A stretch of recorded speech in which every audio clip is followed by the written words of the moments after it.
Okay, everybody, welcome to C1 Insider, your resource from CreativeOne for staying up to date on the latest tax, legal, and industry developments that could affect you, your practice, and more importantly, maybe your clients. And I'm joined today by my good friend Andrew Payne, Chief Legal Counsel here at CreativeOne. And Andrew, welcome.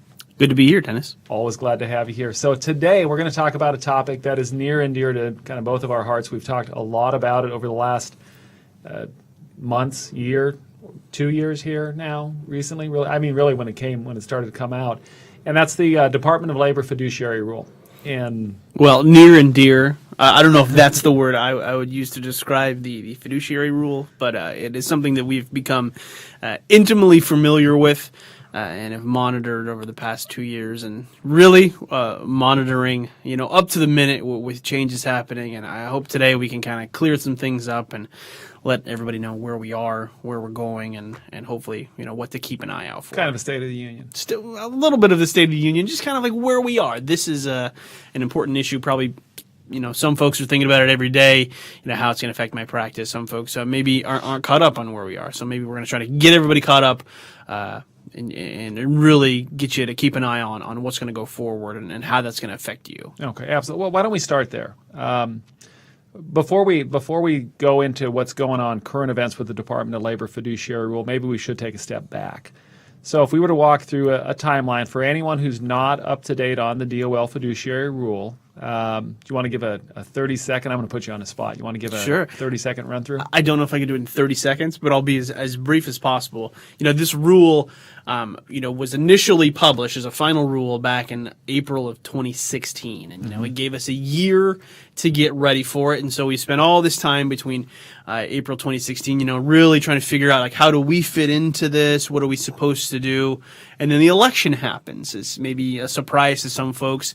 And that sent everything kind of up into the air. What's the future of the rule? What are we going to do? We found out that question, or at least, the first part of that question in February when President Trump issued a memorandum that detailed, that he'd like to review this rule a little bit more, and specifically told the Department of Labor, I'd like you to look at this a little further. And to go back to that period of time, because we had a deadline and then we had the presidential election. And one thing that does happen with the presidential election, whichever way you stand politically, that new president is going to bring in his or her potentially, but his new people to run the different agencies. Sure. That's something that always happens. And so not only did we have the election, but then with the election we have a little bit of the chaos that brings, and the nomination and the what's the other word I'm looking for here? You have to confirmation. Confirmation. Thank you.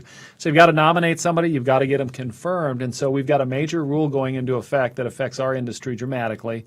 New president, new head of the agency, and in fact there really was nobody there because we have to get through the political process. So then we get to February 3rd, and the president puts out a memorandum that directs the Department of Labor to review this rule a little further. And that's tough because this rule was scheduled to go into effect April 10th. And so you've got, under 3 months, you've got basically 2.5 months to kind of get this review done. So, last spring we certainly saw the back and forth and everything going on with the delay. Eventually we saw a delay until June 9th, and then as a result of that, the rule goes into effect June 9, but a lot of it's pushed back until January 1, 2018. So there's two phases though of the implementation. So there was phase one, and then full implementation needed to be into effect January 1st, just coming around the corner here. Sure. So, the June 9 date came and went. Insurance agents are fiduciaries. Under the definition of the word fiduciary, you've got a higher standard of care and additional things you have to do, including an 8424 document that you've got to do with each sale. At least that's how we're approaching it here at Creative. So there, you are a fiduciary as an insurance salesman or a registered advisor. So in either case, you've got a higher standard of care, in this business. But a lot of that, a lot of what people refer to as the BIC exemption or the BIC contract, website disclosures, et cetera, that all got pushed back until January 1. And Till this the was January 1 date. This was back in the spring. So, we're kind of halfway there. We've got a couple things we've got to comply with, including the impartial conduct standards. So we've got kind of half of it. Fast forward to the summer. This was about a month ago in August, we learned that the Department of Labor was going to push it back again. Now, speaking of that, so I hate to interrupt you, but so No, speaking sure. of that, so we've got a delay. We hear it was, I think, August maybe 6th, 7th, somewhere right in there. We hear about a delay that the Department of Labor, and that made headlines all over the place. Right. Except now, this gets confusing, and I think this confuses a lot of folks, is that now we move to maybe last week, we hear a delay. And, on the surface, it almost sounds like we're hearing the same news twice, but it's not, is it? No, I mean, by the end of this, Dennis, I think we're all going to be masters of administrative law. There may be some sort of certificate we can get, maybe pass part of the bar exam, because we're learning so much about administrative law. But what happened is we learned that the Department of Labor was going to try to go for a delay in terms of the phase 2, the BIC contract section of the fiduciary rule. So we learned that from a lawsuit that came out of the Thrivent case up in Minnesota. That was just, their intention to do it. So they actually, have the delay papers in their hands. They file it with the Office of Management and Budget, which has to give their check mark. And normally that's a several 3-4 month process. Well, it can be. In this case, it took about 2.5 weeks. They gave their approval, and so the Department of Labor, after all this, releases a proposed rule for delay.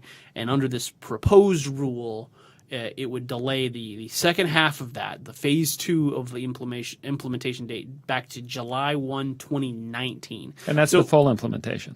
Right, that's the full implementation. In the meantime, they're probably going to do some review. They're going to maybe make some changes. We don't know, but as of right now, that's their plan. But I will tell you that it's just a proposed rule at this point. So people read headlines, maybe they don't read the full article, and like, oh, isn't this thing delayed already? Isn't this thing done? Not yet. It's a proposed rule. So that was published last Thursday, a week ago today, as we're recording this. And that gives the public, anyone, you at home or any of us can make a comment on this 15-day comment period. And we can send in, hey, this is a great idea. Hey, this is a bad idea. And they'll review those comments. And then from that, issue a final rule. So we should see that end of the month, beginning of October. Okay, so the comment period has started. Has started.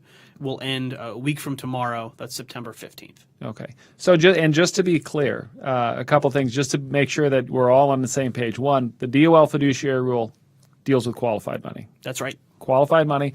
The other part that there are a couple misconceptions out there. One, with the delay, it's the delay of the full implementation. So what was put into effect on June 9th, the requirements that you had to meet, the 8424 disclosure, the impartial conduct standards, you still have to do that. Yeah, you'll have to do that. Under the current way they're doing it, that's going to have to be the state of the land, what you're going to have to do until you hear differently from the Department of Labor or until July 1, 2019. And then it's going to be a more rigorous process that you'll have to follow. Okay, so if I were to sum it up and put it into kind of layman speak here, we can kind of exhale a little bit because they've proposed officially the delay. So we can kind of let out a little bit of air, but until we get through the comment period and until it's an official delay, we shouldn't let all our air out. That's right.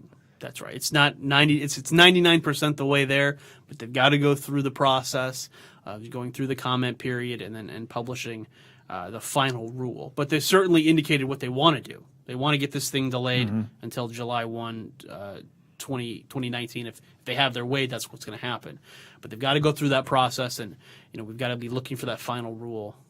End of the month, beginning of next month. Gotcha. So for a shameless plug, I do have to point this out. So with what we said just a second ago, the fact that the phase 1 implementation that went into effect on June 9th, you still have to, as a producer, if you're dealing with qualified funds, you have to do an 8424 disclosure.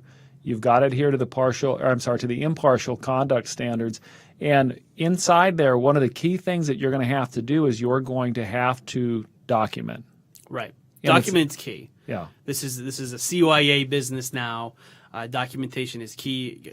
Do your 8424, and you need to have some sort of system to document your recommendation. Absolutely. Right. And so with that being said, my shameless plug is we put together a 5-star DOL plan. And if you don't have a copy of this, you absolutely need to get a copy. And we'd love to provide one with you. And what that'll do is that will give you the ability to walk through your compliance plan to make sure that you're, in the good graces of the church, for lack of a better word, so that you're protecting your practice, because it's not a Department of Labor official who's going to knock on your door and ask to see if you're in compliance with 8424.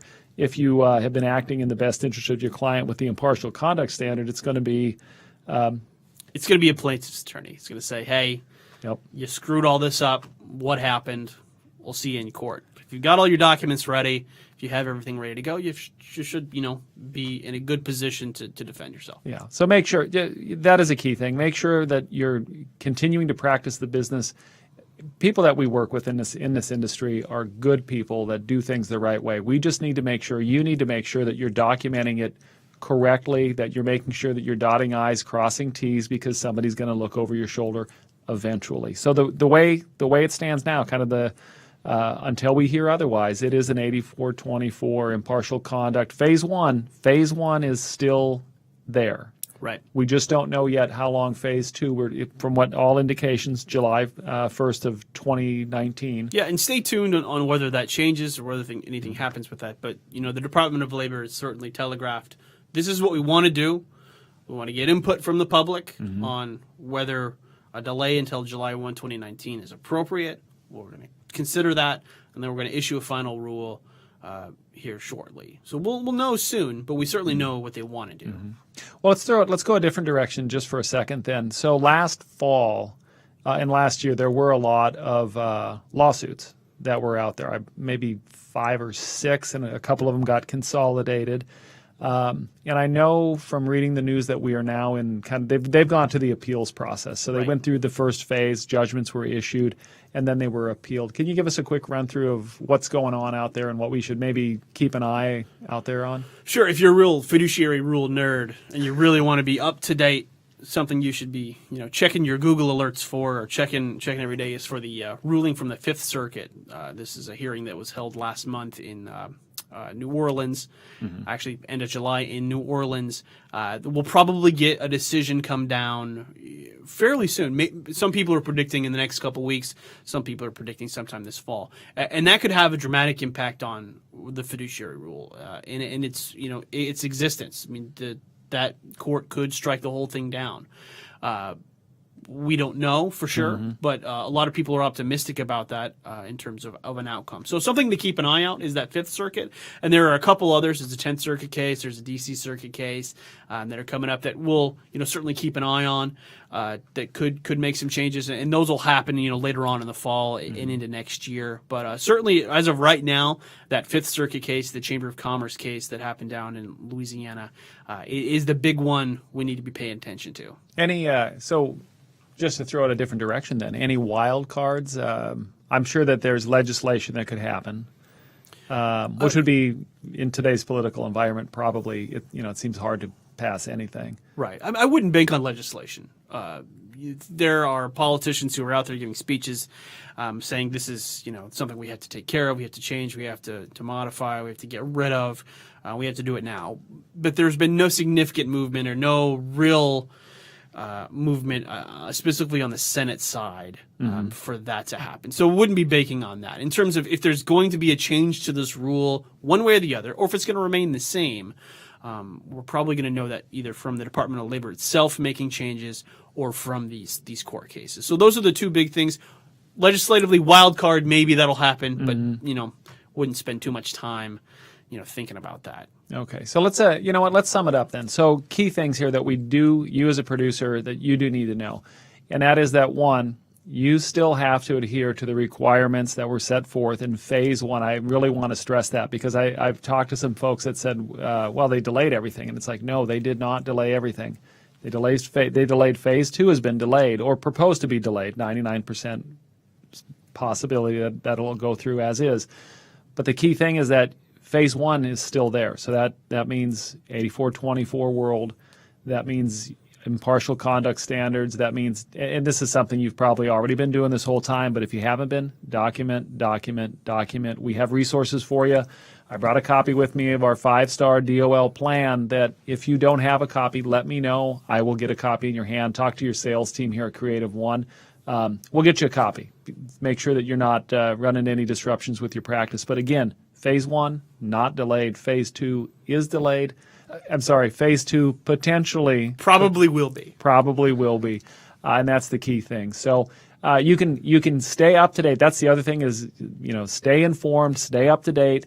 And you can follow us on LinkedIn, Twitter, Facebook, or you can just go to CreativeOne.com on our new website, and you'll see a C1 Live button up in the top, or C1 Insider. We keep breaking news and information there. So with that being said, Andrew, thank you so much for being here. It's always a pleasure. Good to be here, Dennis.